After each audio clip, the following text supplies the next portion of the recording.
ప్రకృతిలో ఎంతో అరుదుగా కనిపించే ఈ రెండు తలల పామును చూడండి. ఒకే శరీరానికి రెండు తలలు ఉండటం సాధారణ విషయం కాదు. దీన్ని శాస్త్రీయంగా బైసెఫలీ అంటారు. పాము అభివృద్ధి చెందుతున్న సమయంలో భ్రూణం పూర్తిగా విడిపోకపోవడం వల్ల ఇలాంటి పరిస్థితి ఏర్పడవచ్చును. రెండు తలలు ఉన్నప్పటికీ శరీరం మాత్రం ఒకటే ఉంటుంది. రెండు తలలు ఆహారం తీసుకోవడం లేదా కదలడం విషయంలో ఒకదానితో మరొకటి పోటీ పడే అవకాశం ఉంటుంది. అందుకే ఇలాంటి పాములు ప్రకృతిలో ఎక్కువ కాలం జీవించడం చాలా కష్టం.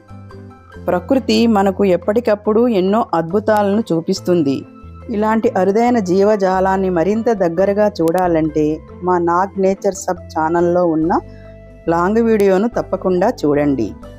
ప్రకృతి అందాలు, జీవజాలం, ప్రాచీన క్షేత్రాల గురించి మరిన్ని తెలుసుకోవాలంటే మా ఛానల్ని సబ్స్క్రైబ్ చేసి ఫాలో అవ్వండి.